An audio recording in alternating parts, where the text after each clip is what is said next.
Second on home plate, and first base, number 8, Vivelo. All season, Vivelo, batting 6th, and third base, number 14, Exceptional, getting to a new while batting 7th, shortstop, number 23, Melanie Sheldon. Provincia from shortstop, the new headset, batting 8th, center fielder, number 27, Julia Utsoyelopoulos. Second base, number 3, Alessandra Rotondo.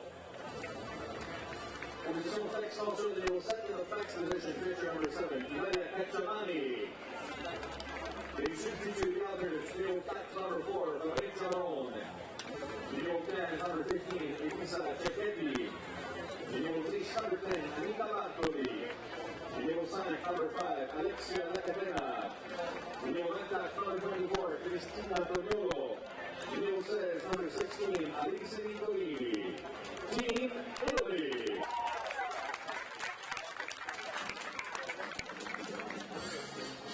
These updates will national umpires for this game. Allowed at home plate, Clinton Harvey. Opening at first base, Terry Richter. Opening at second base, Nicola Ergia. Wazir at third base, Mike Santa. Mesdames et messieurs, les mesdames, s'il vous plaît, de lever, parce qu'il est déjà posé presque pour l'interprétation des hymnes nationaux du Canada et de l'Italie. Ladies and gentlemen, would you please rise and move your hats and caps for the national anthems of Canada and Italy.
Good afternoon and welcome to Championship Sunday at the 2023 Canada Cup, a matchup of two teams that participated in the World Games last summer, and more importantly, two countries that were part of the field of six 2 summers ago at the Summer Olympic Games in Tokyo, Japan. Things have changed for both programs. Canada, Italy, for the right to move on and play Triple Crown Colorado, with then 9-0 Japan waiting in the championship final. My name is Peter Loubardias, alongside the longtime shortstop of the Italian national team, Amanda Fama.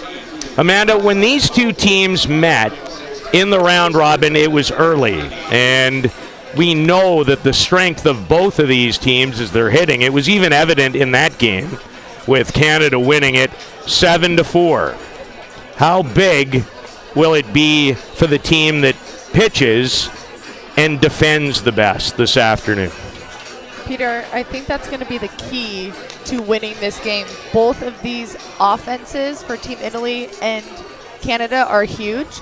So the pitching's going to be crucial. Pitchers have to hit their spot. They can't leave that ball hanging in the middle, because that other team can clutch up with one swing, we've seen, and determine the outcome of this game. So it is crucial that these pitchers are on their A game. They both advanced with wins last night. Italy and Canada losing their first playoff games after being the number 3 and 4 place finishers coming out of the round robin. Italy downed Israel in their game to advance to this contest by a count of 2-0, while Canada beat Mexico here last night 11-4. And Canada's number 1 hitter, batting .464, leads things off against Italian starting pitcher Ilaria Cacciamani. Cacciamani, in a game earlier this week against Mexico, in one of the most thrilling, entertaining games of this Canada Cup, threw 8 1/3. It was her last appearance here, and struck out 14. And facing Harshman, and delivers a ball that broke its way across the outside corner of home plate. Harshman is 13 for 28 in the tournament, 1 for 3 against Italy in the round robin, as Cacciamani is high with a change of pace. What is an indicator that Ilaria Cacciamani is at her best or on top of her game?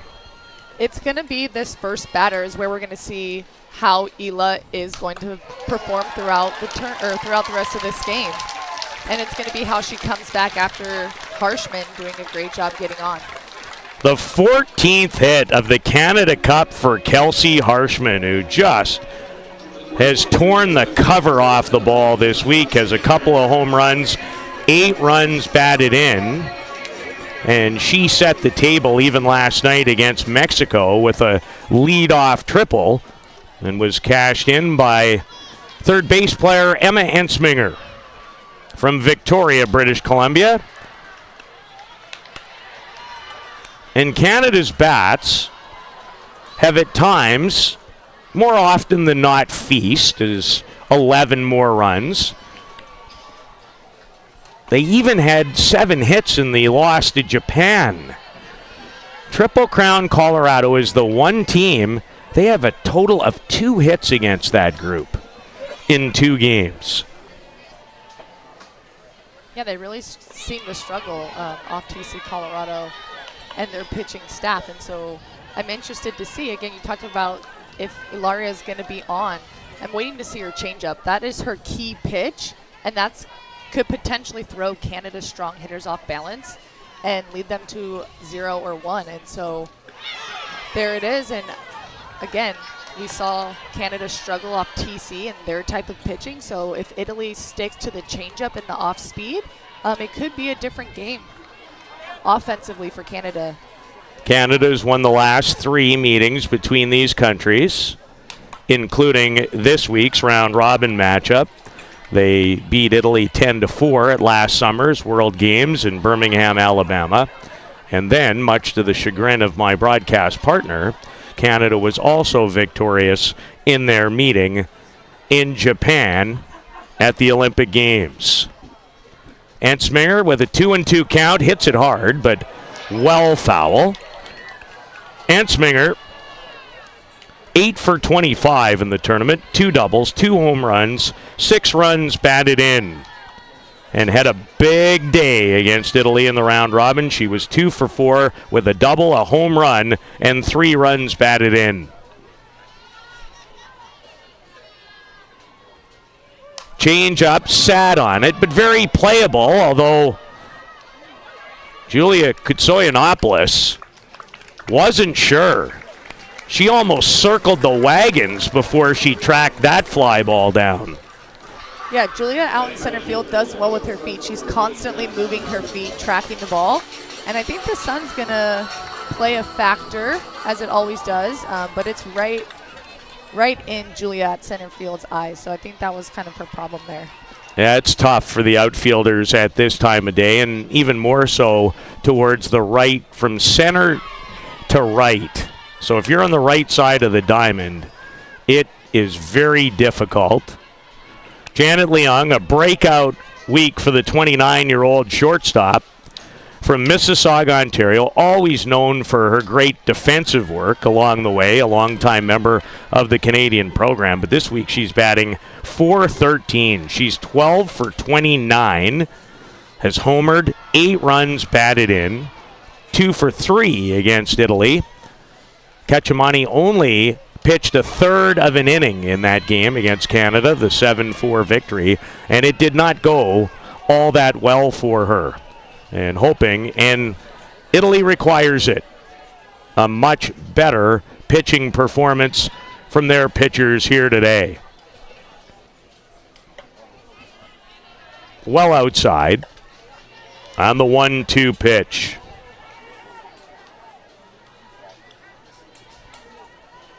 There was a point in this tournament, whether it was defensively or at the plate, that it seemed like Janet could do no wrong. On the ground to Julia Longy, strong throw, and they're 2 down as Leung able to advance. Leadoff batter who singled, and Kelsey Harshman into scoring position. For center fielder, Larissa Franklin was injured in exhibition games last weekend before this tournament started, which the 8-team event, which is now down to 4, occurred. But Larissa has come back, the 30-year-old bronze medalist from Maple Ridge, and a steady dose of off-speed for Canada. And Franklin in the tournament, 3 for 7. An impressive 2 for 2 in the game against Japan, Canada's final game of the round robin here, in a game that was 8-1 Japan, but didn't really tell the story. Squared around as the count even to Larissa Franklin. And Canada delighted to have her back and thought she ran well last night in the game. And it was her first game starting in center field, and she is the starting center fielder again for this very important playoff game. These two teams also have the World Cup stage qualifier in the back of their minds. It will start on the 22nd of July, so next Saturday in Butrios. Japan also involved in that 6-team, the third and final 6-team World Cup stage qualifier. One has just come to an end in Ireland, where the United States and Australia have moved on and qualified for next year's 8-team Women's World Cup, which is newly named. There's a different structure, a qualifying process in 3-year cycles. And that's what a lot of these teams are using kind of as a warm-up heading into the next 2 weeks, a prep Franklin over the head, but not. Alessandra Rotondo back in the lineup today and takes a run potentially away from Canada. Italy coming to bat in the bottom of the first on Championship Sunday. This would be a quarterfinal from Softball City on Premier Softball Television.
Canada with one hit, left a runner at third base. And Marta Gasparotto, the batter, the 26-year-old, who had 2 hits and drove in one of the 2 Italian runs in last night's playoff triumph over Israel. Israel put on a nice show here. And Gasparotto fouls that down the third base side. Canada going again with 25-year-old Calgarian Morgan Rackle. And Rackle has really shone this week. I think she's had her best ever event so far internationally for her country. At this tournament last year, the Calgarian was really the ace. Very young staff. No Sarah Groenwagen, who took the year off. She's returned and is part of this team. And then all the graduation after the Olympics. And that is where Canada is trying to truly rebuild towards remaining a powerhouse and a medal contender at world events. Absolutely, and watching Rackle throughout the week, I've been impressed with her, and she threw last night, threw a lot of pitches, which hopefully doesn't affect her here, but she has really stepped up and is starting to lead this Canada team. Gasparotto, who is swinging it well the last couple of days.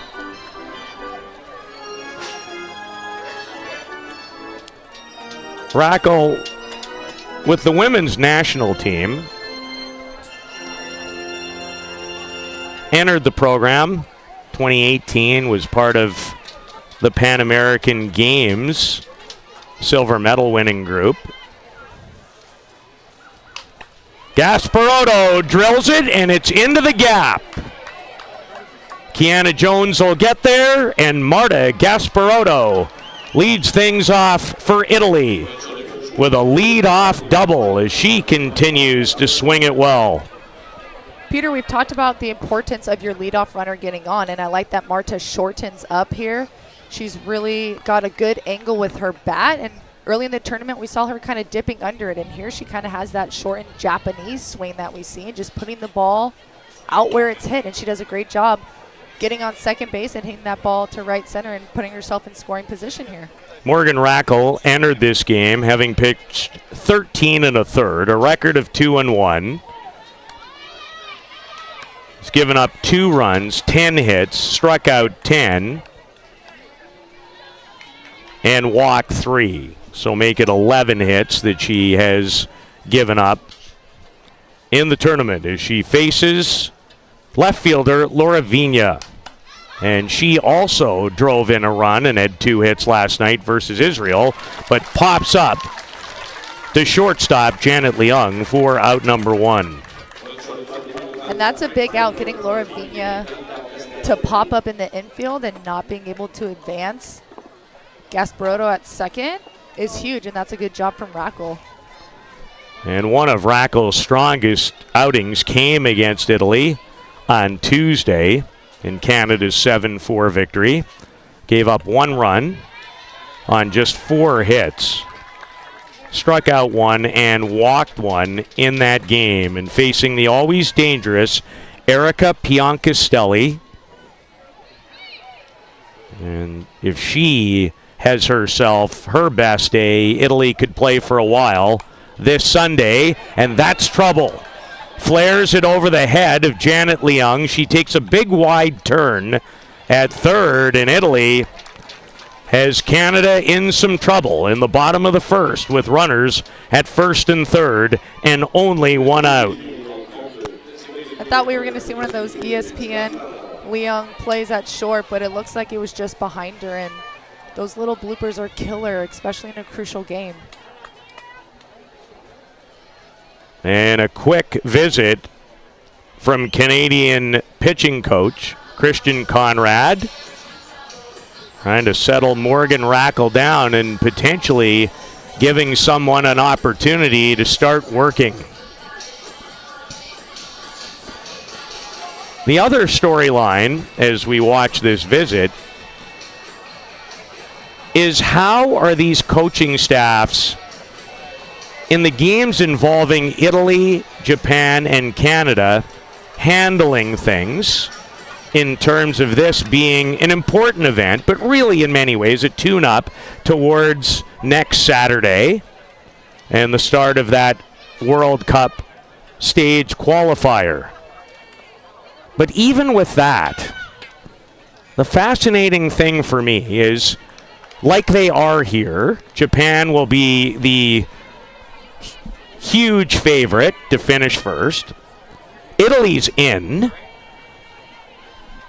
So even with that, I wonder. But again, all about New Zealand is there, Philippines there, Venezuela is there. It's a tough group. So you need to be at least third in order to guarantee yourself a spot. And third, but the highest ranked third team is the powerful Mackenzie Barber is going to drive in the game's first run. And Kelsey Harshman did very well to bat that high bounce down with her bare hand. And another run batted in for San Diego State star Mackenzie Barber, who has clearly been the most dangerous Italian hitter here this week. She has, and I like that the Canada coaching staff decided to pitch to her because, like you were just saying, Peter, this tournament is important. You never want to not play 100% or go after a team, but the qualifier and next year World Cup is important. So it's more of a great scouting opportunity for a lot of these teams leading into the future. 30-year-old veteran Andrea Filler was a star player collegiately at the University of Northwestern, where she drove in 159 runs in her 4 years. Was off to a great start in the Athletes Unlimited program that has been created the last couple of years to give the great women of this sport another outlet, another place to play amongst some of the best in the world, which I think is great for the game. Filler on one hop, handcuffed Leung, but recovered well. So 2 Italy hits, and they have opened a 1-0 lead in this quarterfinal affair, if you will, on Championship Sunday at the Canada Cup.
Canada trailing in this elimination playoff game.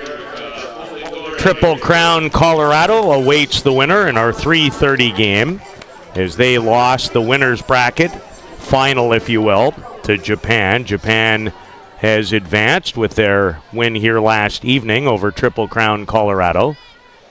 In the first game where Japan required all 7 innings. Polidori on a line, and another good play by Alessandra Rotondo. Polidori hit that ball hard.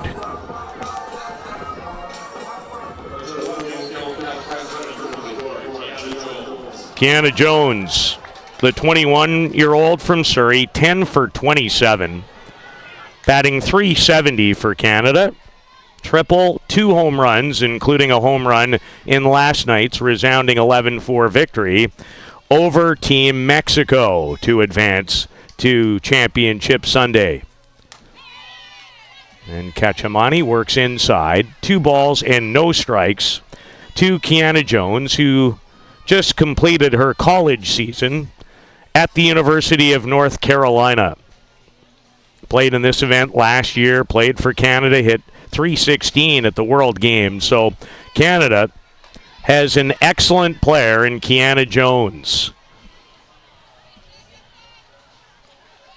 And she's playing right in her home park here at Softball City. Friends, family. Canada with a huge contingent on their team, and there might be the best pitch of the afternoon from 29-year-old Ilaria Cacciamani. She's going to throw that a lot, and the sooner that the Team Canada hitters can adjust to that, then they'll start to be successful.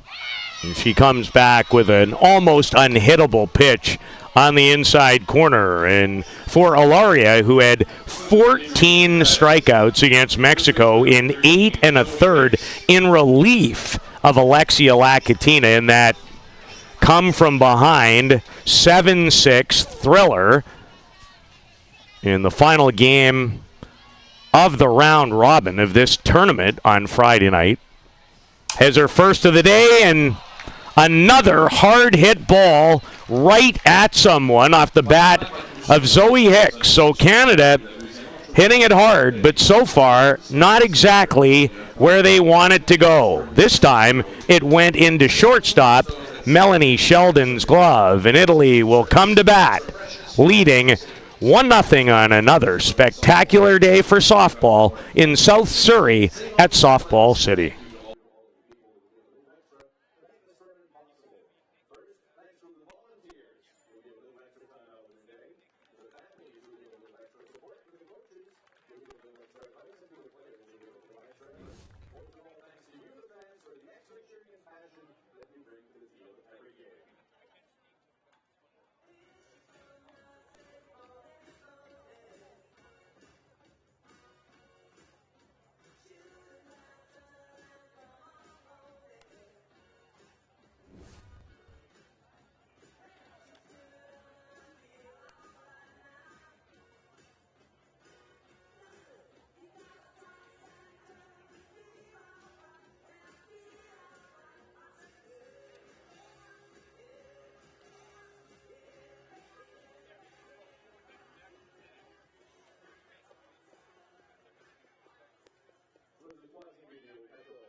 Captain of Italy, Giulia Longhi,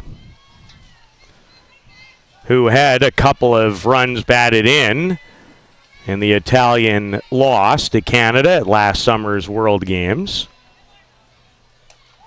And Morgan Rackle in her second inning of work, she gave up a run, 2 hits. Mackenzie Barbara, the designated player, drove it in with yet another run batted in. Longhi is 6 for 21 in the Canada Cup. Not an easy play for Leung. Quick release is just in time. That's one of those hard to read balls with the different types of bounces it's taking. But Janet Leung stays down, and she's got that great arm where she's able to beam that throw across the diamond and get Longy out at first. We mentioned the injured Larissa Franklin for Canada. Shortstop of Italy, Melanie Sheldon, who hails from just outside Milan. She was hurt in Italy's first game, a loss to Japan on Monday, and then just returned on Friday, and they're delighted to have her back. Solidifies a lot of different positions. Well, we saw in that Mexico game why it's so important to have Sheldon back in the lineup and scoring that winning run. And she is 4 for 12 in the tournament. Morgan Rackle working to Canada's starting catcher, 22-year-old Oakville, Ontario product, Nicole Rivet. And Rackle just missing a strikeout pitch. And the count runs even to 2-2 on Sheldon.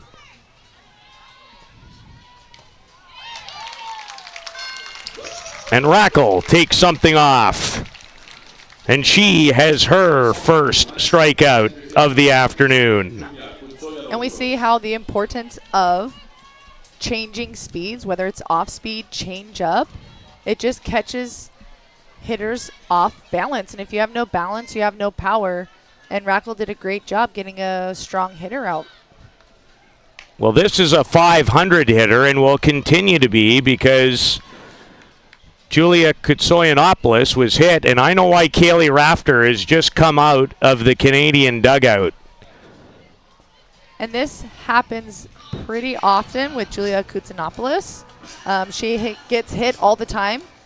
Sometimes, and I'm assuming what the umpires are discussing, is if her elbow is over that strike zone. And I'm only saying that because it's happened quite a few times when I played with her last year and the previous year. And she can't have that hanging over and be in the strike zone. So this is going to be an interesting call. There did not seem to be a lot of effort to move that arm out of the way, but the call's going to stand. And Alessandra Rotondo, who's also made many great defensive plays. She's made 2 pretty good ones already this afternoon, in fact. In the number 9 hole in the lineup is the second base player for Italy. She has great speed, a threat to bunt, can drive the ball to all different fields, and is batting .368. She's 7 for 19 here at the Canada Cup. On the ground, Hicks to handle, lays out the tag with authority. Zoe Hicks almost has what I would call a linebacker mentality, the way she plays the game. And if you appreciate that, I think you can't have enough of those on your team. It's 1-0 Italy going to the third on Championship or Playoff Sunday at the Canada Cup on Softball Premier Television.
Nice crowd on a beautiful Sunday in a beautiful part of Canada, and frankly, if you've never been, a beautiful part of the world. I cannot imagine it's all that difficult.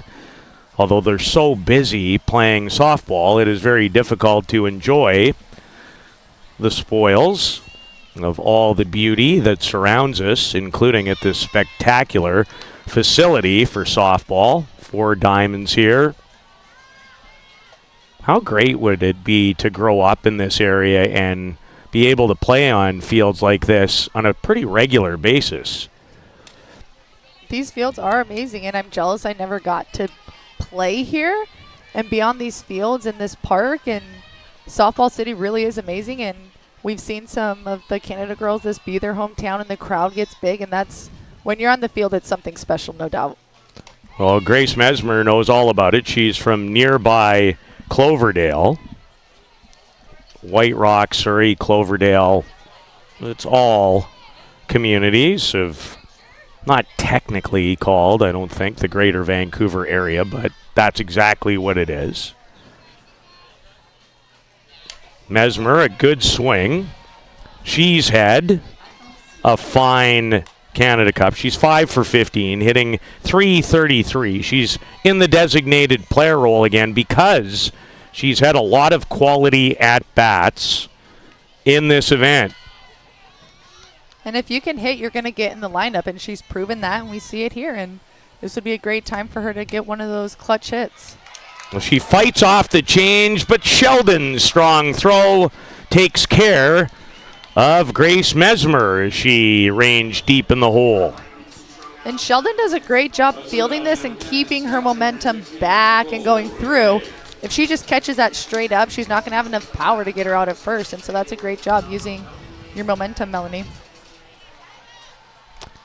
Nicole Rivet, the starting catcher. 2 for 14 and 3 for 15.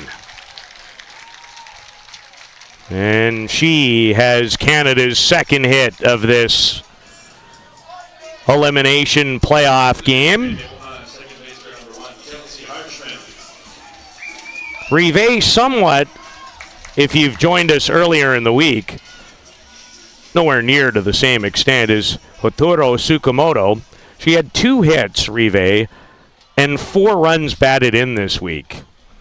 So this is her first hit where she didn't bring somebody home. This woman brings home a lot of people. And Harshman already with her 14th tournament hit to lead things off in the top of the first. But this time, Kelsey, who has plenty of power to all fields, comes up with a runner aboard and takes high to even the count at 1-1. Both teams now 2 hits, but Italy with the lone run. Triple Crown, Colorado, the collegiate all-star team who have brought another great group to Surrey.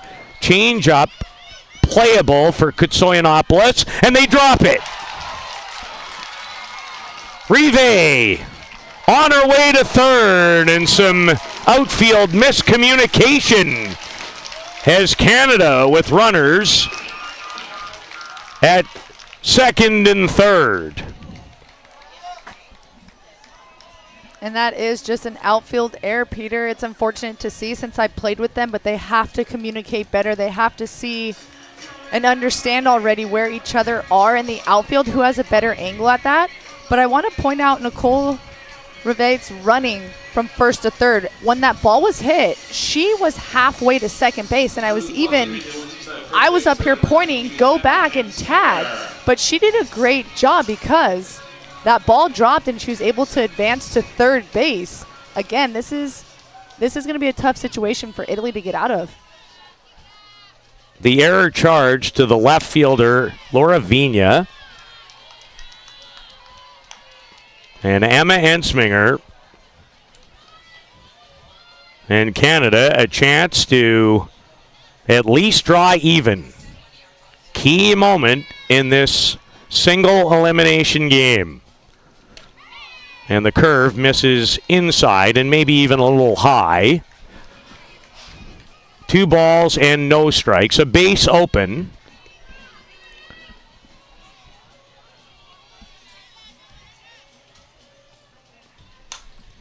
Ensminger drives it the other way, but it will go foul.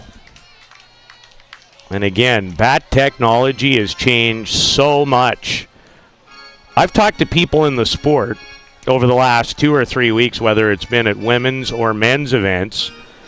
Some would like bats to be made with a little less pop. They think that it's taken away from great plays, and that aspect of the game isn't what it once was. I think it's more of a in the men's game, to be frank, than the women's. That's possible, but it's hard because when you're hitting, you have a piece of equipment at your advantage versus pitching. It's just your strength of your arm. And again, bats these days, you have composite, single barrel, double barrel. There's so much technology in it where it's really incredible how hard the ball comes off the bat sometimes. Ansminger on the 2-2 count. Drills it on the topic of how hard it comes off one of those composite pieces of equipment. And you kind of think, too, are athletes able to react that fast? One, for their safety, but, Peter, like you said, to make plays.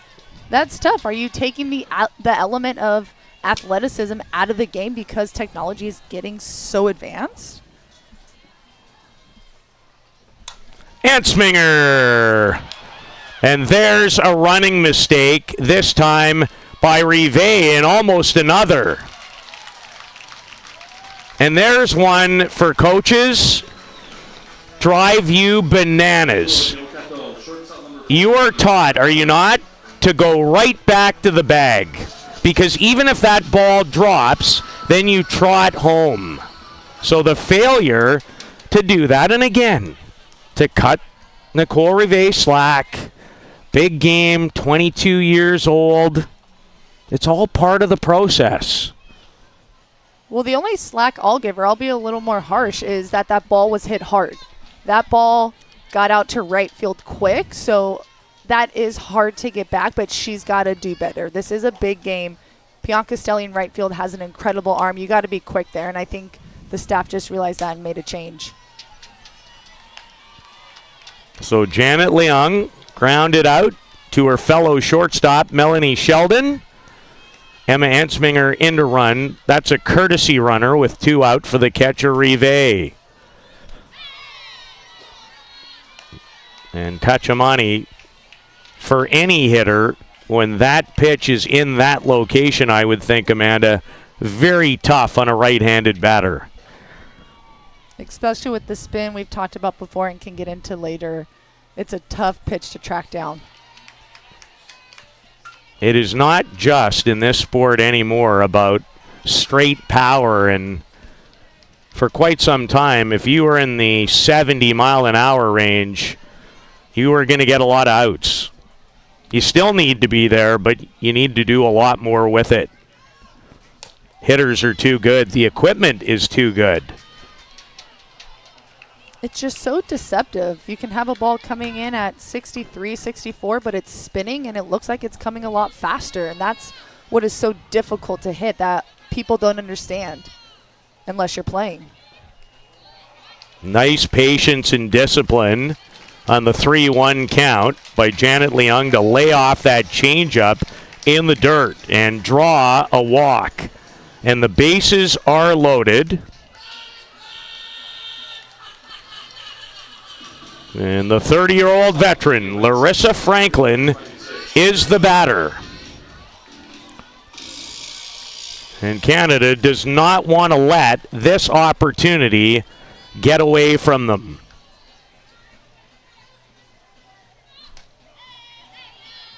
And Kechamani catches a piece of the outside corner. Thought that the team that pitched it the best and played defense the best might win this one. Two teams who are probably better suited at this point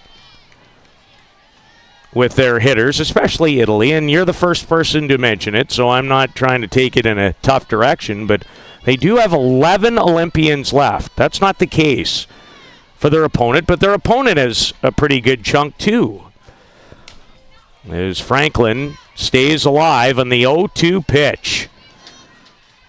And the reason I think that is important is the team chemistry that they have. They've played together at the Olympics, at the World Games, higher games where, yes, Canada has those Olympians, but there's more of a mix. And so the confidence is a little tough to bring together. Well, and frankly, in so many ways, the two leaders of that Olympic bronze medal winning team are now coaching the team in Jen Salling and the head coach, Kaylee Rafter. And there were others. And do you think that's huge? Taking that, carrying over the culture and the beliefs and just the work ethic? Like you have bronze medalists not only as players but also as staff, so they can really relate but also lead the way for the younger athletes. But remember, it's also a transition for them, because I think for any elite level person, it doesn't matter what the profession, sometimes when you're the instructor or coach, now how do you manage when other people don't do it the way that you think it should be done? And that's tough. And I think for these two Canadian staff members, bronze medalists, what they do works. And are you going to be a player that's coachable and open and see how they have proven themselves in this game? And it's hard to step away from your teammates and kind of be an authority figure. And Ketchamani on a very close pitch has walked home the tying run. And that pitch, if we get another look, maybe just curved outside the zone. It was tight. And Canada has a run batted in for Larissa Franklin on the walk. But to quickly finish that and get back to this entertaining game is, how could you not have respect for the two people, you know, in part Chris Jones, Christian Conrad, and well, Chris Jones was a star shortstop in the men's game, international star for Canada back in his time. So you're not looking around going, these people have never done it. Ketchamani has done it, and maybe just saved 2 runs by snaring the Erica Polidori line drive. Canada's hit it well. Only have 2 hits so far. Ketchamani walks home the tying run, and we're in a tussle on a Saturday or a Sunday afternoon at Softball City.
Lovely setting, picturesque, to use the phrase coined on the phone between Amanda and her mom. So, sorry, Mom, I've stolen it, because it's so fitting for the setting we are in on a spectacular Sunday. Umbrellas, hats, lots of sunscreen. It's as warm today as it has been on any day.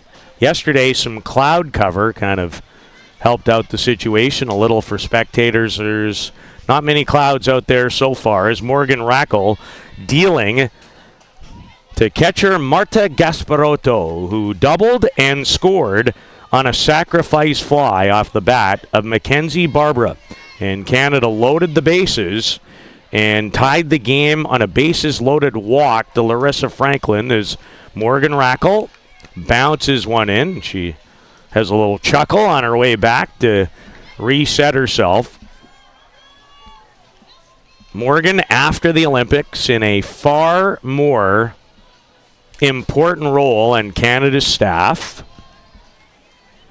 And she is left-handed, which also is important to note, as opposed to Groenwagen and maybe a pitcher ready to break out. Dawn Bodrug and Marta Gasparotto is on a roll at the Canada Cup. 2 hits last night against Israel in an elimination game, and the 26-year-old has 2 more hits this afternoon.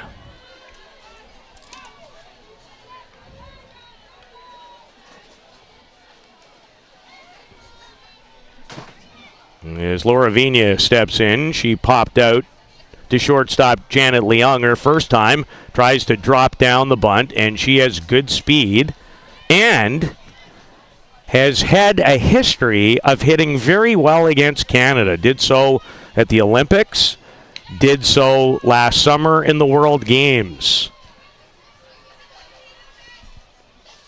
When games are on the line, Vigna really steps up and does well, and if she has this sacrifice bunt, she has to get it down. And not an easy play for a left-handed pitcher. And the appreciation continues to grow in terms of watching Morgan Rackle field her position.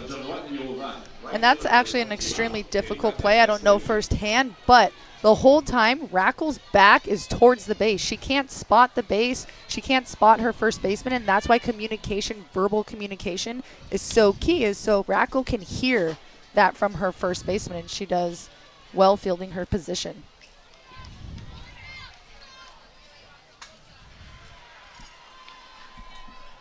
Dawn Bodrug up throwing for Canada as Rackle delivers a changeup to Erica Piancastelli, who flared a base hit into shallow center with her first at-bat today.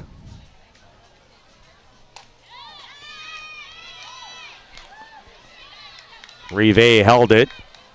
Rackle asked, was that high or was that outside? And it looked like outside was the message that her catcher relayed. 1-1, bottom of the third, go-ahead run in scoring position.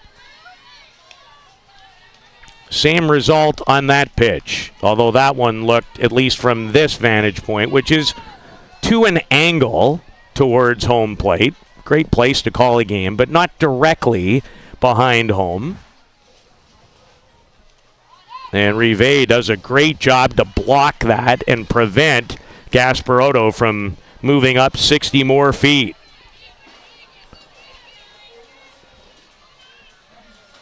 A lot of conversation before the signal is relayed in, and that's what Morgan Rackle is looking at on her wrist. And Piancastelli just about tore the leg off of Canadian pitching coach Christian Conrad over there, who has his book out. The head coach has her chart out. You do not want to make a mistake in this spot to Erica Piancastelli, and you have an even more dangerous hitter this week on deck. In fact, if Canada can get Piancastelli out here, I will not be surprised if Canada elects not to pitch to Mackenzie Barbara. And that's why this out with Piancastelli up is going to be huge, because you have that option. Well, you don't really have that option now, because Piancastelli draws a 1-out walk. Barbara has the only run batted into the game. She has 12 of those. She has a tournament-leading 5 home runs, and 2 of them still have not landed. And we can see Canada's defense shifting a little bit. As the ball gets away from catcher Nicole Rivet. And now there are 2 runners in scoring position.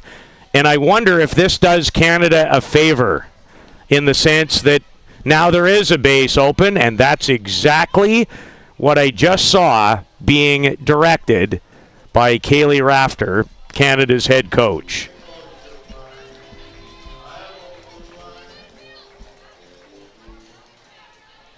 So an intentional walk to the very dangerous star at San Diego State, Mackenzie Barbara.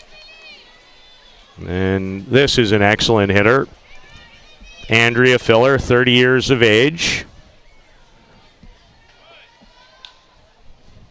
Filler, 6 for 25 and another visit.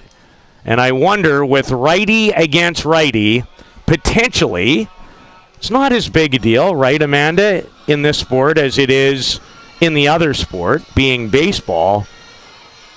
But you get a look at someone different, someone, frankly, that throws with more velocity, and you do have right versus right if you make the change.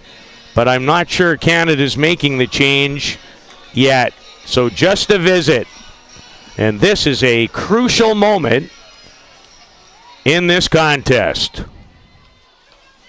And Filler has the power to put the ball over the fence, but what she does well is places it and kind of bloops it in gap to gap.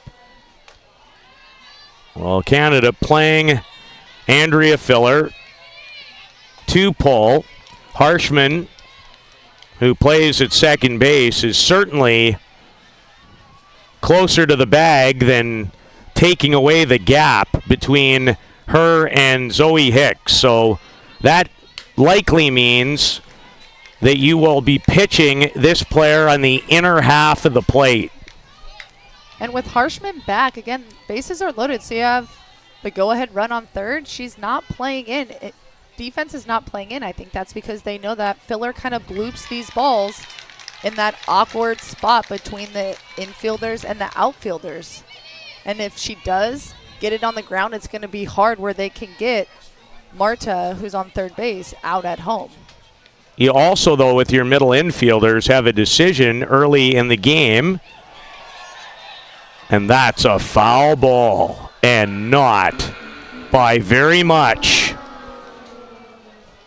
That could have blown this game open.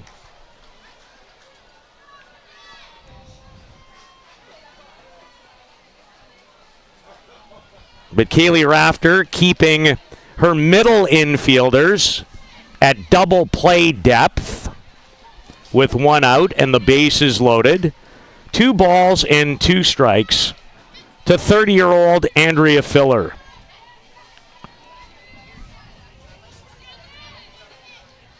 Right, a double play. Peter gets them out of the inning as well, with Filler hitting something hard and solid, but at someone and able to turn it. She hit it hard and at kind of someone. Andrea Filler rips one off the glove, almost took the glove off of Emma Ensminger, who would have ended the inning had she been able to haul that in likely. And Filler with 2 large runs batted in. And I think, not only do I think, I know Canada's going to make a pitching change. As here comes Dawn Bodrug.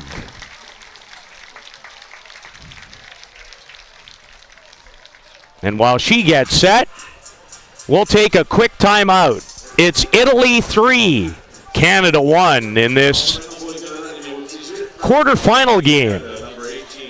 The way the playoff setup is at the Canada Cup.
Italy has regained the lead on a bases loaded RBI single and 2 runs batted in from veteran Andrea Filler.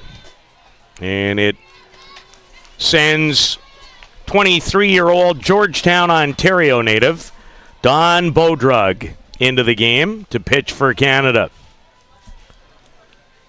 And she has had a very impressive week at the Canada Cup. Pitched 11 and a third innings. She's given up 3 runs, 14 hits, struck out 13, and walked 3, and trying to get Canada out of a jam, but they've already given up 2, and this is pretty well hit, but right at Erica Polidori.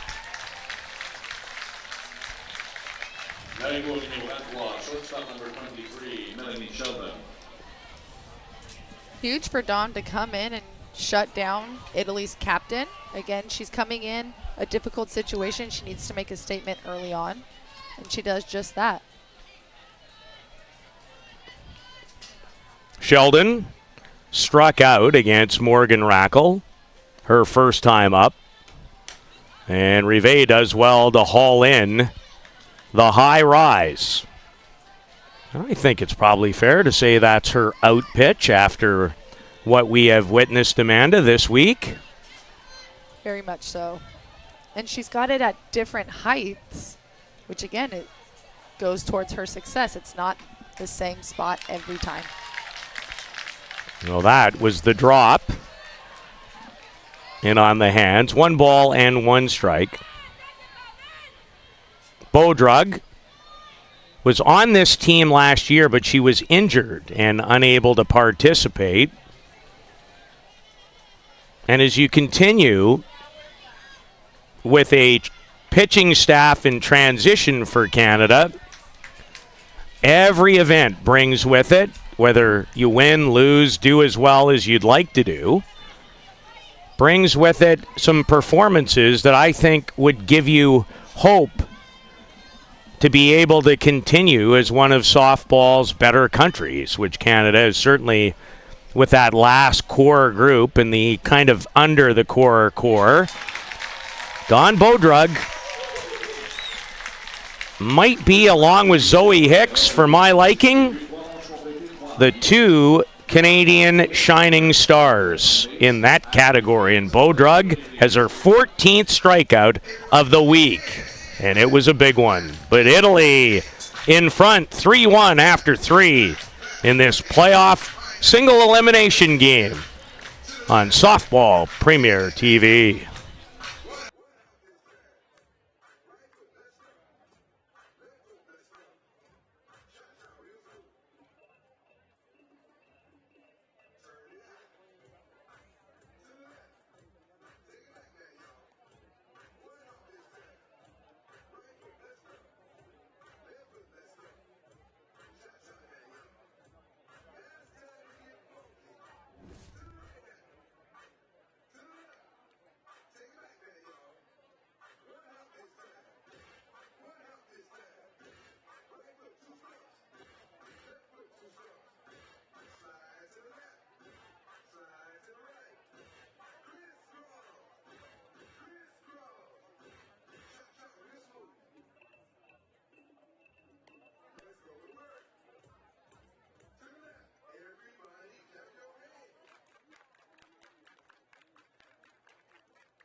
Canadian fans hoping for a comeback. They'd like to see their country play a little longer. Canada in last year's 12-team event, just 8 participating this year, with all the World Cup stage qualifiers. Really, as you know, Amanda, taking away from some of the potential field to play in this event. It's the reason the United States national team is not here. I think they would most certainly have been here again. Puerto Rico and others. Chinese Taipei. Kiana Jones underneath it. Sheldon ranging back and takes care of it for out number 1. And Ilaria Ketchamani has been hit hard at times by Canada in the game. That ball was exactly the type off a bat that gives her the best chance. Zoe Hicks takes a quality changeup that just missed for ball one. Zoe Hicks hit one of those balls pretty hard right at Melanie Sheldon, her first time up. And that pitch is out of the zone. Sometimes you have a feeling about athletes if you've watched sports for a long time and consumed them at quality levels. And Zoe Hicks just strikes me as one of those athletes that with games on the line, she might be someone who really delivers. But in saying that, in a couple of games earlier this week against the elite of the elite, talking about Triple Crown Colorado and certainly the powerhouse here, Japan, it did not come easy, which is part of the learning when you're in your first real crack at it with a national women's team. But Zoe Hicks, I should have mentioned her right before the break, and did, because she's one of those players that's really caught my eye, but off the fists this time as the Lubardius Jinx goes to work. And there are two away.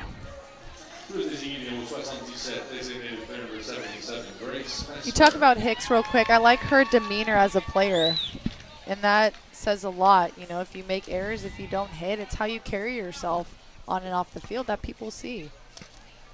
Well, you were the first one this week to coin her as you were taken by just how competitive she is, and certainly that is something that has struck me as well. Even a tag she made. She's ready to go through you if that's what it takes. Well, what I'm enjoying is being able to really watch these athletes. I've played with Team Italy, and that's what my focus has been. So do I like Canada's players when I'm with Team Italy? No, but I'm starting to learn these athletes, and I want to play with Team Canada because they have that fierce environment you see in Zoe Hicks. And it's someone that intrigues you, and you know they're going to be able to compete. If that's your teammate, you have the confidence in them that they've got your back. Grace Mesmer, a bright future. She's just 22 years of age. In a sport where, in many cases, especially internationally, I would say when you're in that 27 to 30-year-old neighborhood, and now maybe even later with the incredible condition that athletes are in and nutrition and the workout programs, as Amanda, you know all too well, as a now former Olympian. Mesmer hits it well. And Grace Mesmer has hit number 6 of the Canada Cup. And Canada has a base runner, but it comes with 2 out. Just Canada's 3rd hit so far off of Ilaria Ketchamani, an Olympic player.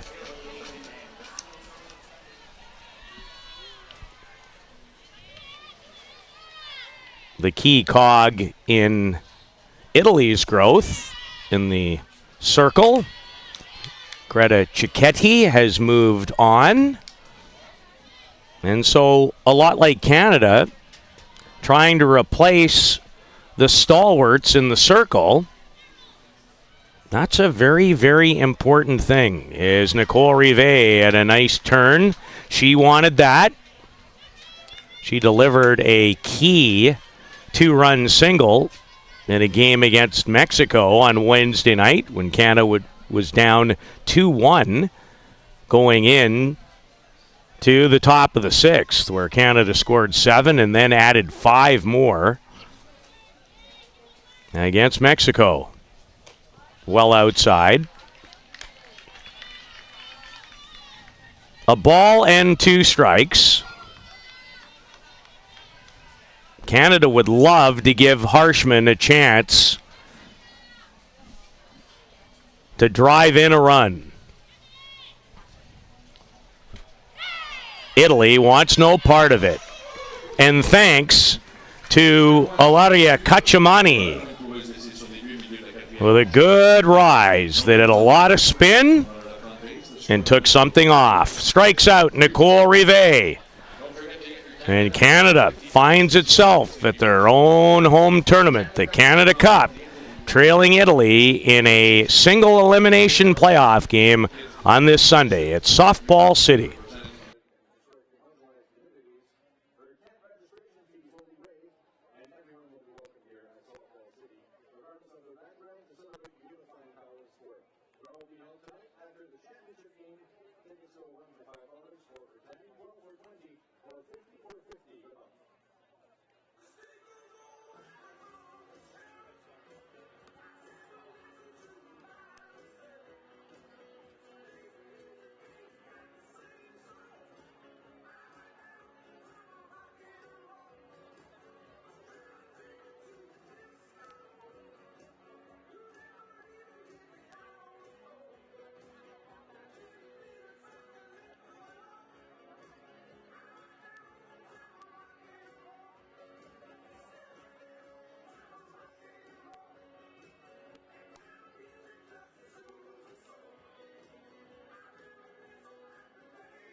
Natalie Weidman has entered the game to catch, and the batter is University of Tennessee star.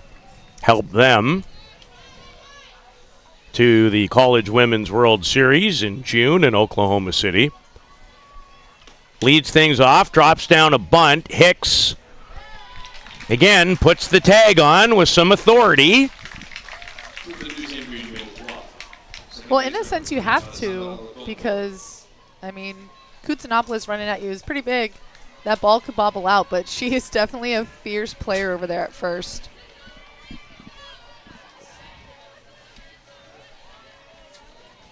Three unassisted on the putout, and Don Bodrug, who came in the last inning to replace Canadian starter Morgan Rackle, who gave up the go-ahead bases loaded 2-run single to Andrea Filler, which is right now the difference in a game that will guarantee the winner at least a third-place finish here in this great tournament. The weather has been spectacular. The softball has been excellent, and lots of different storylines because it's been a tournament of some up-and-coming teams trying to build their programs. You have the elite of the elite in Japan. You know, Canada trying to stay in the upper echelon. Italy in the same category. We've come to know that Triple Crown Colorado is always going to have a loaded collegiate all-star team, which they've brought here and will play in the next game against the winner of this one for the right to face Japan. And Bodrug continues to shine. Her second strikeout in the 4 batters that she has faced. And 2 down, and this has been an awfully tough out the last couple of days. In the game against Israel, 2 for 3 with a run batted in. She's 2 for 2 today with a double, so 4 for her last 5, and she was not waiting. Looks like she went to the Amanda Fama School of First Ball Hitting. Which is good to see. If she's going to be a leadoff, she has to be on base. I've repeated that throughout the tournament. When you get your leadoff on, you're successful most of the time. I think I just got my first kind of snide look of the whole week, which is good. Had to get one in. give you one that gave you a little cringe. This is a fun little battle up here, too. Is it ever? Gasparotto's on a roll. Bodrug paints the outside corner. Could have used a brush. Canada's picture needs some different coloring.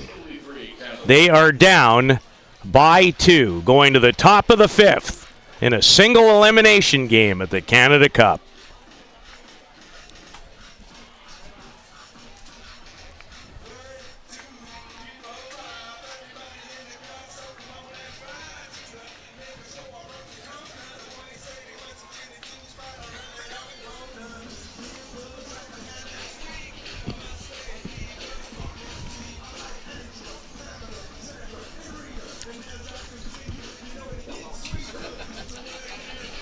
It's easy. Put the propellers on the drone. Donnie Drone is a bit of a nuisance, I'm not going to lie. Yeah, it's easy. Just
Ilaria Cacciamani is giving Italy the exact type of pitching performance they were looking for. Canada won the round-robin affair, won the last 3 meetings between these 2 excellent softball countries who were part of the field of 6 2 summers ago. Lots have changed. Some things have not. And one of those is Kelsey Harshman, who has been on base twice, led the game off with a single, her 14th hit, and then reached on an error to Laura Vigna and takes a couple of change-ups.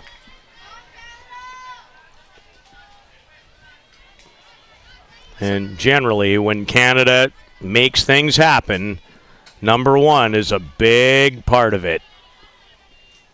especially in this leadoff role in this inning. She's that first batter. She's seen Ilaria a couple of times. She's a senior player. She should be able to make some adjustment here, and I'd like to see her get on base. Well, she's 1 pitch away. And the respect, you know this. You've scouted this woman for a number of key events over the last few years. But she did deliver a strike at 3-0, and now Harshman will most certainly have the green light if it's something that she really likes. And she really liked it. Sheldon in the hole. And for the 3rd time in the game, Kelsey Harshman is at first base and scored a single. So 2 for 3, up to 15 for 31 in the tournament. And she's on, and what happens when she's on? They rally behind her and keep moving runners over and do well.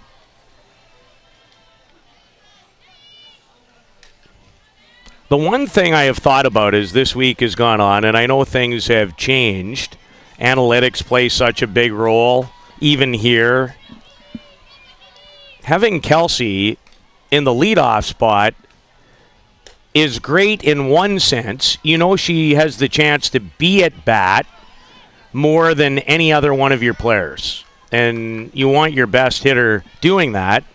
The only thing I've thought about at times is, do you give her enough chances to drive in runs? And that's what's crucial about the 7, 8, 9 rule. Really, there's no bad hitters in any of these lineups when you get to this level, but 7, 8, and 9 need to be on for her to do that. And her being in the 1 spot, starting off innings, starting off games, she sets the tone. And so hopefully she does well, and that goes throughout the whole lineup. So 7, 8, and 9 need to be as on base as much as anyone else for her to do that. Well, she's an incredible table setter. Ketchamani behind again.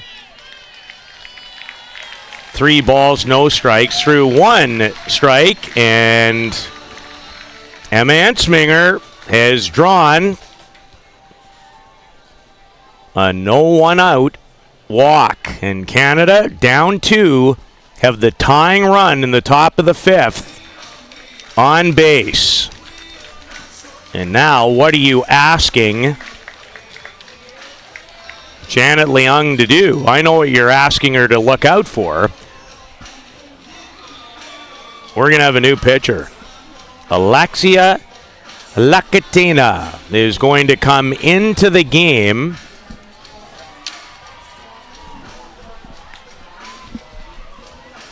for Italy, replacing Ilaria Ketchamani, who leaves having given up a run on 4 hits. Had a couple of strikeouts this afternoon following her 14 strikeout, 8 1/3 in relief performance of Alexia Lakatina in her last outing for Ketchamani in the wild 7-6 come from behind win against Mexico, which propelled them into a top 4 spot. And even though Canada finished ahead of them, and it could have been different, I don't want to sell Mexico short, but Israel certainly gave Italy a much stiffer test than Mexico was able to give Canada last night. So the game might be on the line, certainly for Canada here, as Lakatina comes in against Janet Leung.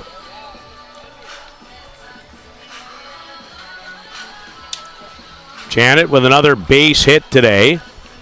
One of Canada's 4. Harshman has 2. And will they ask her to bunt?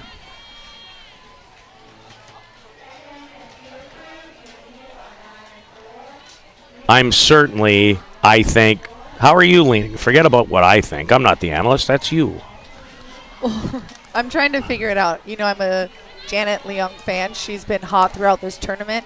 Had a couple rough at-bats, but I think in this situation you have to sacrifice that up and get runners in scoring position. Lakatina, 9 innings in the tournament.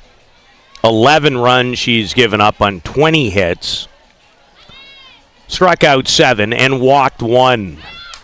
And popped it in the air. Caught by Gasparotto. Exactly what the doctor ordered for Italy. And it's crucial to stay on top of this ball and get it down in the ground, especially sacrificing yourself up. That's all you should be focused on. Being a veteran player, she needs to know that rise ball is going to be coming. And Lakatina has that pitch, and she got under it, and a missed opportunity for Canada. Larissa Franklin walked her last time up and takes a strike from Lakatina. Canada has a pretty nice mix of lefty-righties in their lineup, led by Harshman, who bats from the left side, and this is Franklin, who does likewise. Crunch time. on a Sunday afternoon in Surrey for the home team, Team Canada, in a tussle of teams who met up in the Olympics. Franklin might be 2, is 2.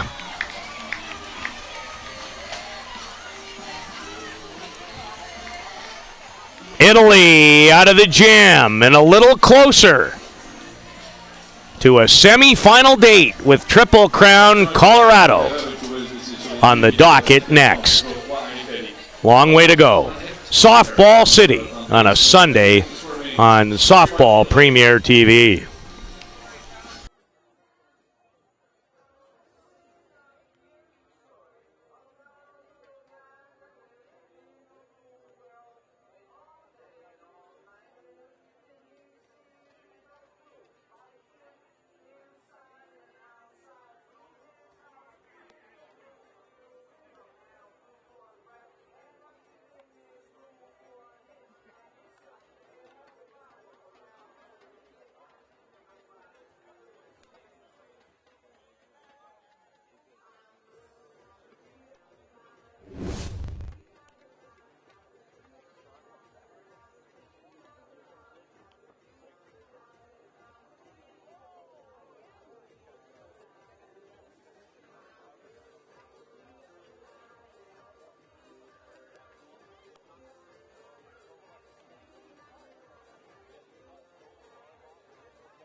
Italy trying to eliminate Canada from this 8-team tournament on this playoff Sunday.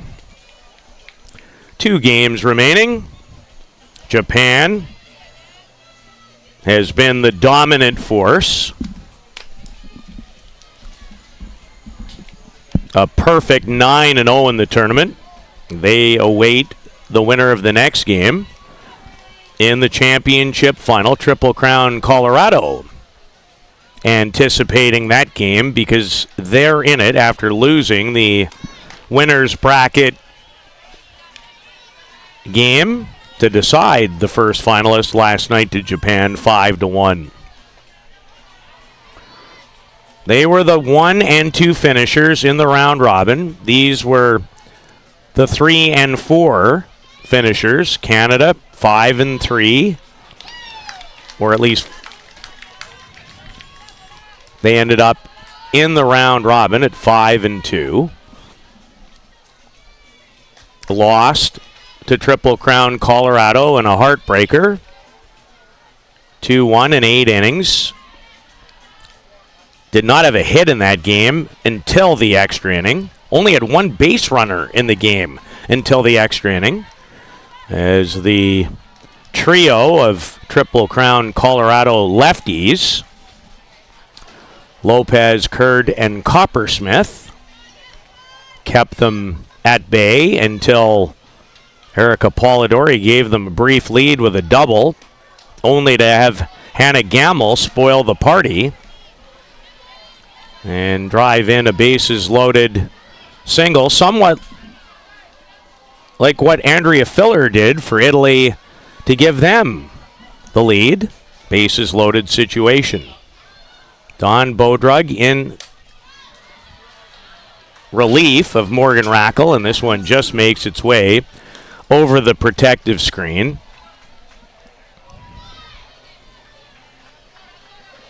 Bodrug has come on,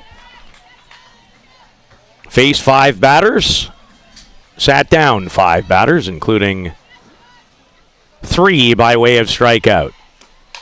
Up the middle to Harshman, does well, and throws out Vigna with a first out of the bottom of the 5th.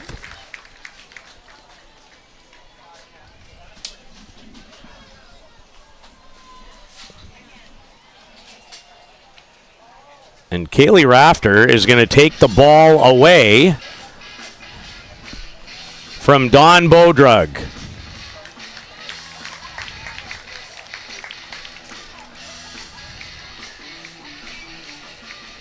And hand it over to youngster Samantha Ryan. We'll take a quick break. It is Italy 3, Canada 1 in the bottom of the 5th with 1 out. Back in just a second or two from Softball City.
Samantha Ryan, dual citizen. Hometown is Monroe, New York, in her second straight Canada Cup. Comes on to face the dangerous Erica Piancastelli. Dawn Bodrug, perfect in her 6 batters, which included 3 strikeouts. Sarah Groenwagen, Canada's number 1 pitcher, starting to work. And I have often reminded, as I try to bring you the best possible coverage, and Amanda and I have hope we've given you just that this week of a terrific event, that the World Cup qualifier is upcoming as Kiana Jones, a diving try, and Piancastelli as Samantha Ryan enters the game and gives up a double out of the reach of Jones. It looks like Jones loses track of it a little bit, whether that's with the sun or her coming in towards center field, but she loses it a little bit. I think causing her not to catch that because she's athletic out there. Now, the dangerous Mackenzie Barbara, 11 runs batted in, added to her totals this afternoon with a sacrifice fly that scored Italy's first run back in the bottom of the 1st, scoring Marta Gasparotto from 3rd. Base open. Samantha Ryan on in relief. Morgan Rackle started. Bodrug came in. High bouncer. Leung tracks it down. And if nothing, just saved a run with great range, which she possesses over at shortstop. And her range exactly, Peter, is what saves that run. Some athletes want to try and make that Derek Jeter play to first, but she's smart, threw it to 3rd and held that run as well. And Piancastelli, you could tell, kind of wanted to score and knew what was going on, but holds up as well. The other part that is entering my mind as I watch, for me, some interesting developments is all these games are scouted. They're all available to teams like Venezuela, Philippines, New Zealand, who are the other 3 teams who will participate in the World Cup stage group starting next Saturday in Butrios, Italy. Does that affect what you want even them to see on video? I'm just throwing it out there. And I'd say no, because in the air for Jones, who's got a ways to go and makes a good catch and prevents Italy from adding to their 2-run advantage. And to get back to that real quick, I'd say no. for the most part, these teams know each other. We know these athletes, whether it's from the under 22 or 21 to the 19. For the most part, you know these athletes, and it's also a game. Again, you can tell me what pitch is coming, but am I able to read it correctly, put the bat out, and hit it at the angle that I need to? So, yes, you don't want to give away all your secrets, but that's not a factor in this. Julia Longi, Pion Castelli at third, Barbara at first. 2 out. Samantha Ryan trying to get Canada out of a real jam here and keep their tournament hopes alive of the Canada Cup. And threw a good pitch that just missed low. Samantha Ryan has pitched 8 innings coming into this game. She's appeared in 3 other games, given up 7 runs on 13 hits. And finds the inside corner on Julia Longi, who has grounded out to short and flown out Derica Polidori in left in her first 2 trips to home plate. And the bases have been walked full.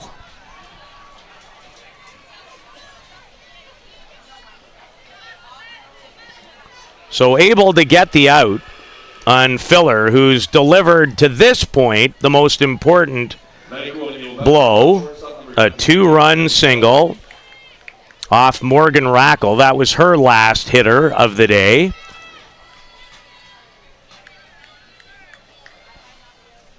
As Samantha Ryan gets the number sequence from the coaching staff. As Canada opting to use a system that's very popular. Certainly, I don't know about the international ranks, Amanda, but I know it is in U.S. college. In college, yes, going with that band of numbers to call pitches, or even offensively with hitting signs. It's just a strategy to have more options and make it more difficult for teams to pick signs, which I don't necessarily like it because you still have to be athletic. You still have to. Sheldon in the air down the line and curving foul. You still have to be able to perform, but that's just a coach's opinion on it, or what they want to do. It can be confusing sometimes as well because it's a fast-paced game for the most part when you include that pitch clock. That's at most international tournaments. A ball and 2 strikes. 2 out, bases loaded, and Ryan. Samantha wanted that pitch. Just outside to even the count at 2-2. Most crucial at-bat of the game for Canada. Trying to keep this within reach. Off the fist. And Ryan had it scoot by her. And it is 4-1. Again, the importance of putting the ball in play. If you have 2 strikes and you're in a situation with bases loaded, you have to put the ball in play and force the defense to make plays. And pitchers have a lot to do. And unfortunately, that one got by her. But again, I can't stress the importance of putting the ball in play in clutch situations. Now Sarah Groenwagen comes in. And feel for Samantha Ryan. She threw a great pitch in a really tough situation, but couldn't quite get into a comfortable enough position. The ball, which was not hit hard, Amanda, kind of squibbed. Almost took, from our vantage point, a right turn. For her, it would have been a left turn. And that is a really big run for Italy to up their advantage to 4-1.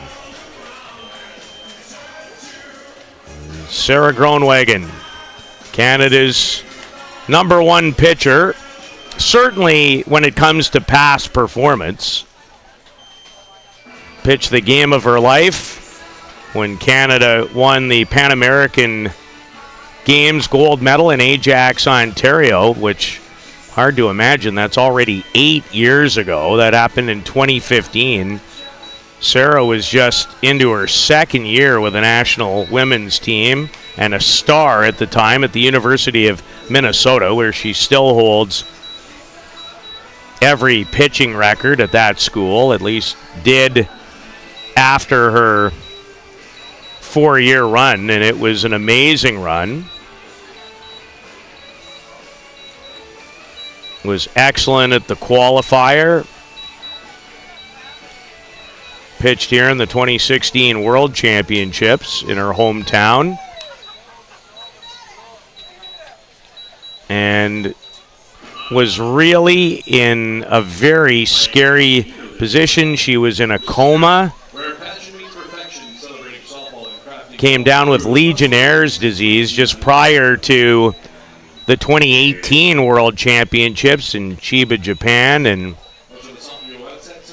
from stories that I've been told, and it was a terrifying time for the Groenewegen family.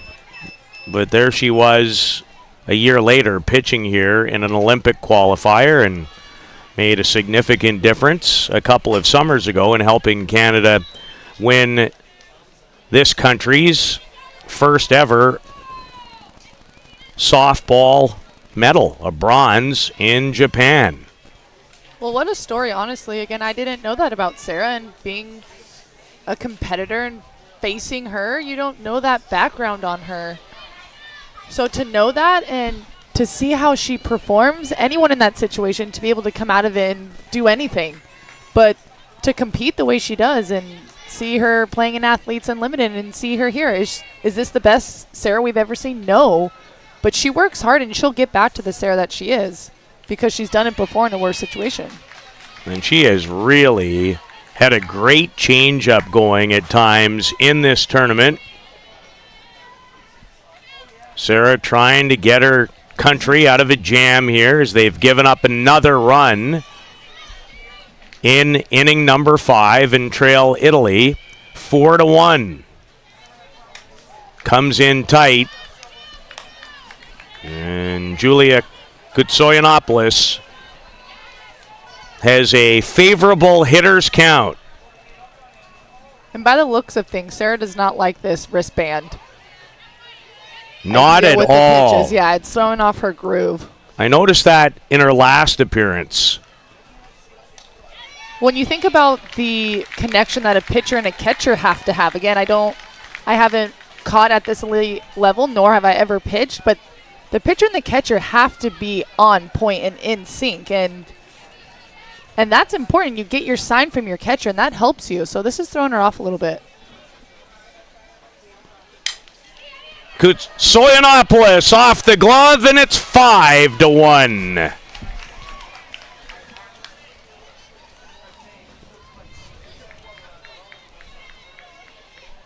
Coots does well staying back, putting the ball in play. We can't express how important that is in bases loaded 2-out scenarios.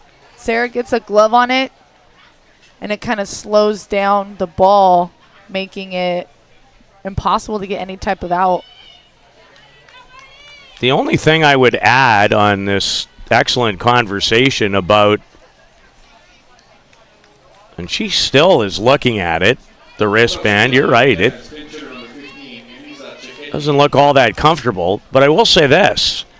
One of the people relaying the pitches is her last national team battery mate, the new head coach, Kaylee Rafter. Now, Christian Conrad calling the game, the pitching coach, with Kaylee's help. They're standing together at the dugout, going through their charts. But again, you see her having to pause in the back of the circle, and I think just being locked in with the person you're throwing to. You and I talking, we're feeding off each other, and being able, again, that's a staff's decision on who calls the actual pitch, whether it's the catcher or the pitcher or the coach. But again, just getting a sign from your catcher, there's that personal connection that you have to have in pitchers and their routines. That's huge. That is absolutely huge. And I don't think her routine is in the back of the circle for a couple extra seconds.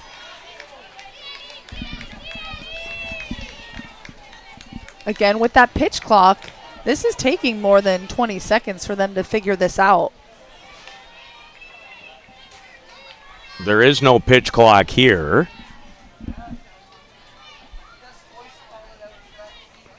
2 balls and a strike to the pinch hitting Elisa Cicchetti, hitting for Alessandra Rotondo.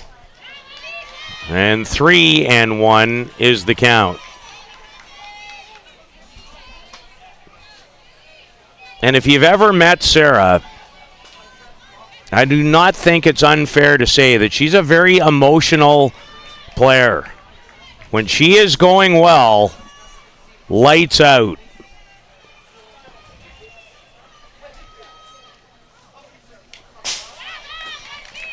And players, I'll add to that, players that play with passion play hard. And that's what you see elite players do. And when you're upset because you lost, that's passion. You don't want to lose. And you know that, you feel that. Playing in Olympic Games myself, I have the right to say that it is passion that drives these athletes to represent their country and perform at the best they can. Payoff pitch, a change up, and a good one. In Canada, not completely out of it. They gave up 2, and now they're down by 4 with only 6 outs left at their disposal to keep their Canada Cup hopes alive, is Italy trying to knock Canada off in an international game for the first time in 4 tries.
Italy, 2 in the third, and 2 big runs that they just scored. And Canada down to 6 outs. Looked to be out of that inning when a ball took a sharp turn on relief pitcher Samantha Ryan. It was scored as an error, and it turned 3-1 into 4-1. And a ball off the bat of Kutsoyanopoulos is Polidori. It is gone.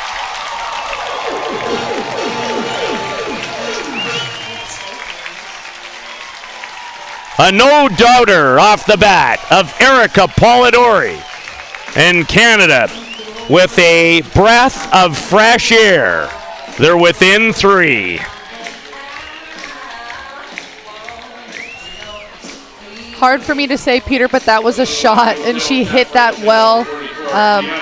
We've seen a few times Alexia Lakatena leave that ball too much on the white of the plate. She did that here, and Polidori put her team back on the board and giving them another chance here.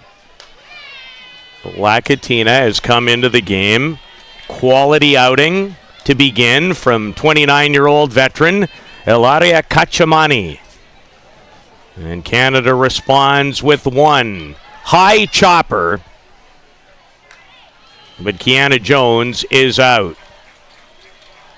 As Melanie Sheldon takes care of business, and that ended up being what some would refer to as a candy hop. Yeah, those are nice when they go right to you, right into your glove. And you can kind of take it easy on a throw. Candy for sure. So Polidori is homered to draw Canada within 3. One out. The batter is Zoe Hicks. 0 for 2 in the game. She lined out to Sheldon and then popped out off of Lakatina, but recovered very well. That's a hot shot off the bat of Hicks. Recovered well. Lakatina can field her position very well. Gets down, controls it, and we've talked about multiple times picking it up barehanded, saving her a couple extra steps from the base runner, getting it out. That goes up the middle. Maybe the complexion changes here. So that's a really important play. You think about, inches, millimeters, centimeters, doesn't matter what the measurement is. That ball goes through or shoots off the leg. In this inning, it's different. In the last inning, if it doesn't spin away from Samantha Ryan, now it might be 3-3 or on its way to 3-3 instead of 5-2. Right. But, the one thing about most things is we can revisit and look through the back mirror all we want. It doesn't matter. What is. As Grace Mesmer tried to jump on a high change from Lakatina, who just made her most important play of this tournament. Off her leg, found it, composed herself, and got the ball over to first. Looked like that had plenty of movement on it from Alexia Lakatina in relief of Kachamani. Lakatina does really well painting that low outside corner and then switching things up and coming inside. And that drop curve pitch is tough to hit because, again, the deception of it being where it is, dropping down, let alone outside where you have to wait longer, is a really good pitch to have in her book. Mesmer in the air. Kutsoyanopoulos and Erica Polidori lead-off home run draws Canada a little closer, but they are 3 outs away from their Canada Cup tournament coming to an end in the first of 3 playoff games on Championship Sunday in South Surrey.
The new Canadian pitcher is Seattle Washington's Nicholas Simpson, another University of Tennessee pitcher.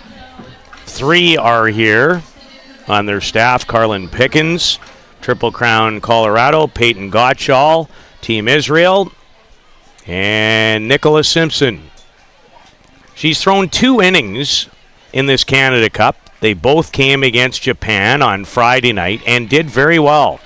Gave up just 1 hit in that 2 innings of work against a Japanese team that has a team batting average of over 400.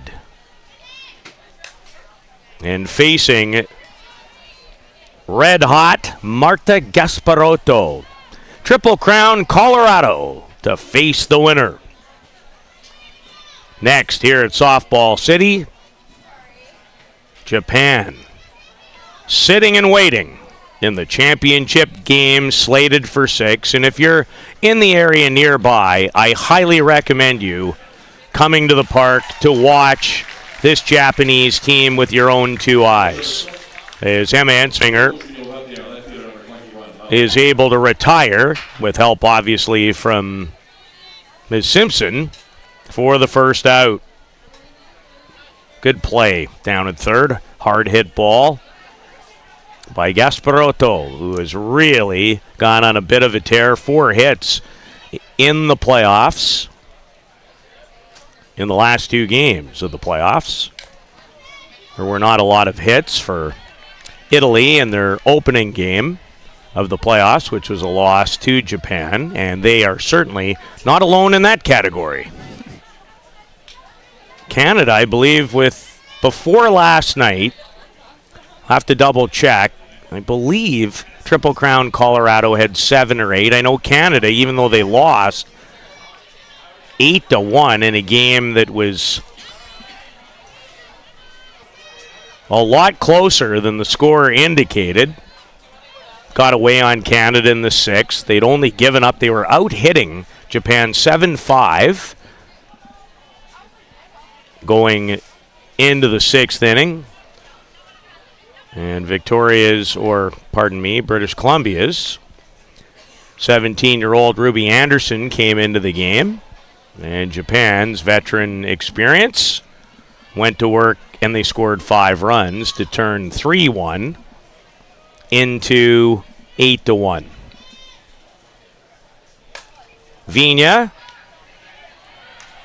Nice release by Janet Leung, who's had an outstanding Canada Cup. She will be able to get on an airplane on Tuesday for Italy and feel great about her individual game. Yeah, no doubt that Janet Leung is feeling good out there and will feel good leading into the tournament. But good job with Simpson. Those are 2 big hitters, Olympians at that, and she's been able to put them down. Piancastelli, the park will not hold it. It is gone. Erica Piancastelli, the 27-year-old star hitter of Italy, unloads. And Italy looks like they're going to knock off Canada for the first time in 4 tries.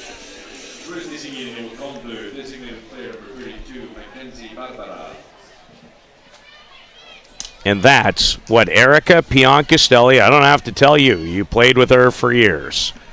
That's what she does. I forget to say I'm used to it, but absolutely that's Erica Piancastelli at its finest, at her finest, excuse me, driving the ball deep. Well, the complexion of the game started to change. Canada tied it on a bases-loaded walk to Larissa Franklin in the 3rd, but in the bottom half of the inning, another hit in the tournament for Mackenzie Barbara into the hole between 1st and 2nd. The game changed. Bases loaded, 2 out. Andrea Filler with a single off Morgan Rackle, and Italy's been in control ever since. Don Bodrug came in again and gave Canada a couple of sensational innings. Faced 6 batters, retired all of them, had 3 strikeouts. She's been a real bright spot in this tournament, and can't wait to watch my computer starting next Saturday when Canada opens the 6-team World Cup stage qualifier in hopes of earning one of the 8 berths into next year's World Cup. There's Filler again. To the wall. She's had a big afternoon, and Mackenzie Barbara will be held at third.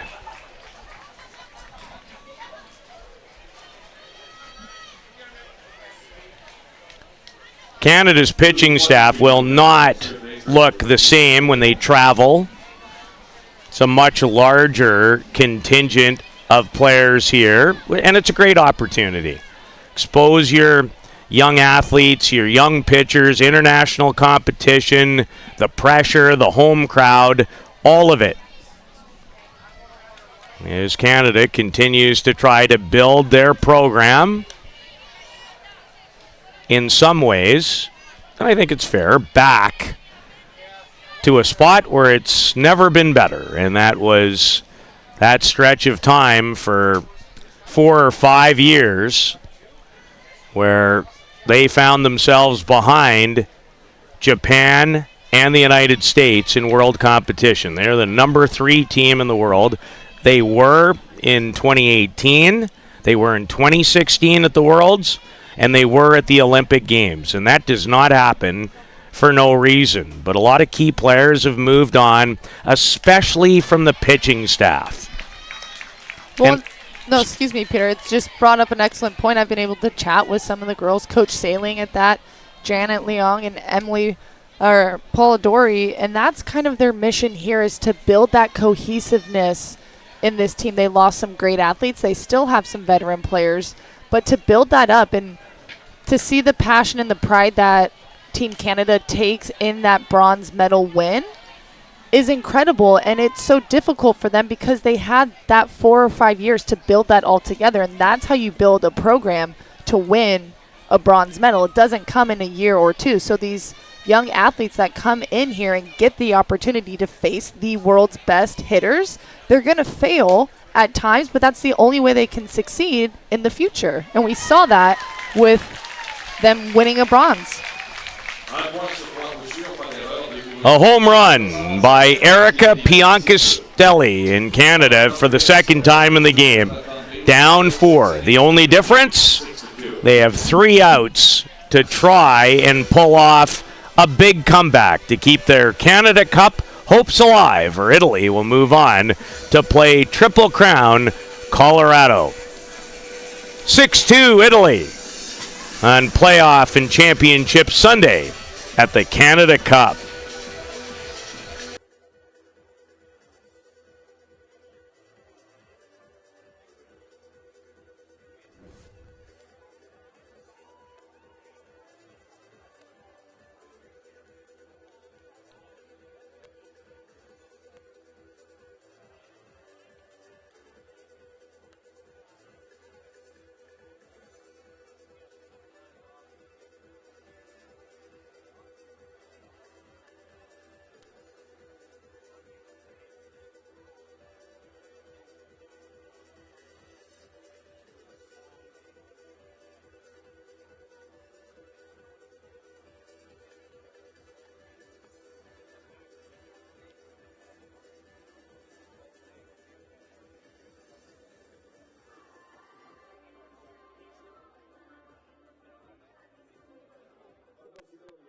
Number 5, Callum Pilgrim, who has had an outstanding Canada Cup, 9 for 20. She's from nearby Abbotsford. 2 doubles, 2 home runs, 6 runs batted in. And before the return of the healthier Larissa Franklin, Callum Pilgrim filled in more than admirably in center field. and at the plate. She only had 7 at-bats, to put it in perspective, in this tournament a year ago, and had 1 hit. 9 for 20. And now coming off the bench, Canada with a big deficit after another Italian run on the Piancastelli homer. And we're in for 2 more, I think, really fine games. We certainly hope so. Japan in the championship game.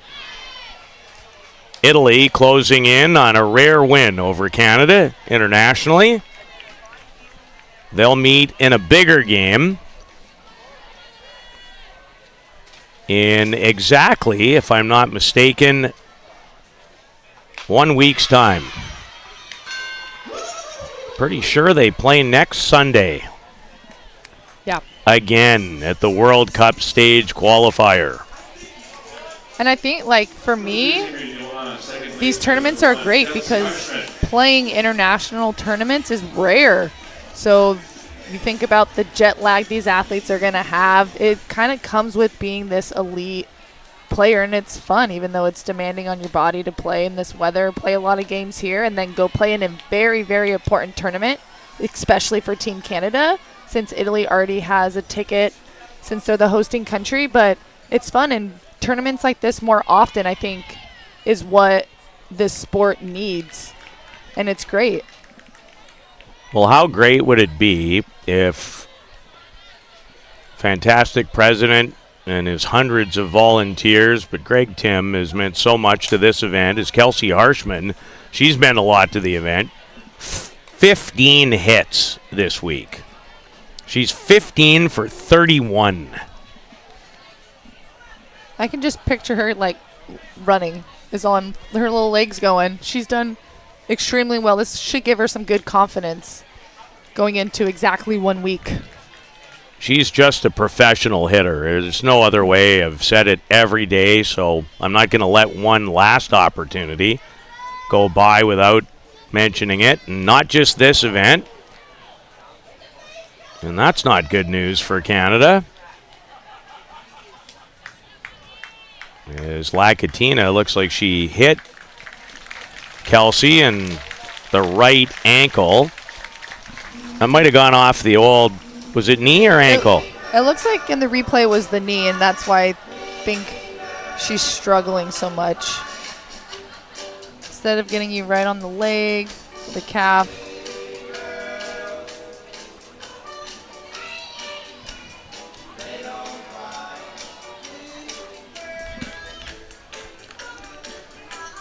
Well, it looks like she's going to stay in the game.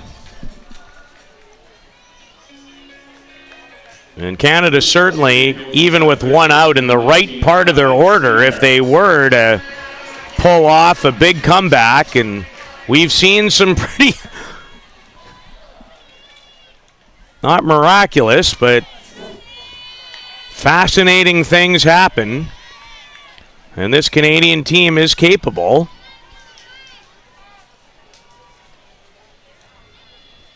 Down by 4.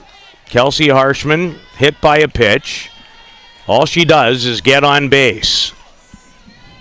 Well, and that's what she has to be thinking, is just get on base. Everyone wants to produce home runs. Of course, we all love home runs. But 1 base at a time, 1 run at a time, they're very capable of doing it. They just have to have the right mentality and really pick the right pitches. You need 4. You need base runners. And Emma Ensminger has had a quality tournament. She's 8 for 28. Facing a 2-2 count. Popped it in the air. And Alessandra Rotondo with another quality play. Her 3rd of the afternoon. Covering a lot of ground. We saw earlier in the tournament, bloopers were resulting in a lot of drop balls for Team Italy, especially between Alessandra Rotondo, second baseman, and Erica Piancastelli, the right fielder. So it looks like they picked it up, worked on their communication, and Rotondo, with that range and speed, does well getting under the ball. Canada down to its last out. knocked off Italy 7-4 in the round robin on Tuesday. But in the one, at least for this tournament, the one next Sunday will have, in many ways, critical meaning.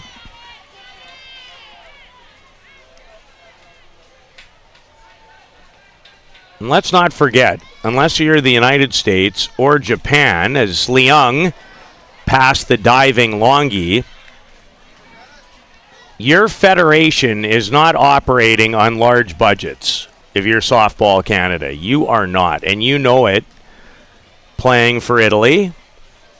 So advancing to World Cups and Olympics is critical for your program.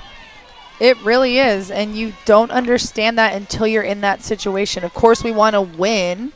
You want to win, you want to get that trophy, but the funding is what is so important because softball is not that popular internationally, and we're seeing that more and more, especially over in Europe. And so when you're able to get to these tournaments, it shows that that team in that federation in that sport are willing to put money into it. Well, Janet Leung's excellent week. Harshman the smart play.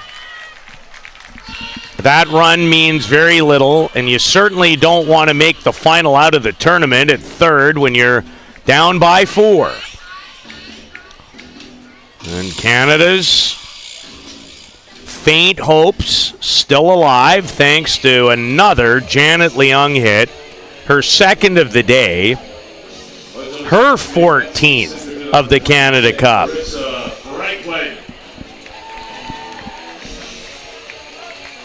Larissa gets on, and this game gets interesting in a hurry. Like you said, Peter, we've seen a lot of things happen this week. Alexia Lakatina trying to shut the door. Up 4, 2 on, 2 out. Top of the 7th.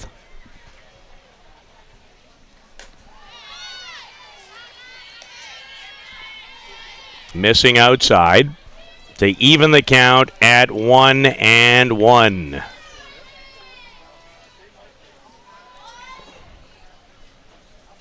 Franklin pops it up, and Italy is moving on. They knock off Canada for the first time in 4 tries internationally, and they end Canada's hopes of winning the Canada Cup. They were opportunistic, took advantage of a Canadian error. You have used this term a lot, both off and on the air. Italy clutched up today when the game was on the line.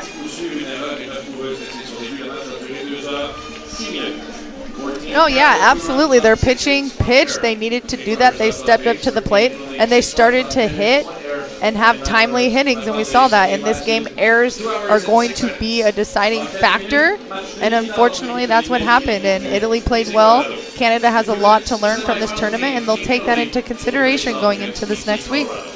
Well, Canada will have tonight, tomorrow to maybe relax, get some laundry done, and then it's on the old airplane over to the beautiful country of Italy, where they hope to qualify for next year's 8-team World Cup. Here in front of their home fans, so many British Columbia players on Team Canada, they'll wave goodbye. Their tournament comes to a conclusion. They finish 4th. Italy moves on to play Triple Crown Colorado next. Hope you've enjoyed it. We'll be back with that one in about half an hour's time. You are watching the Canada Cup of Softball, the 2023 edition. Thank you so kindly for tuning in on Softball Premier TV.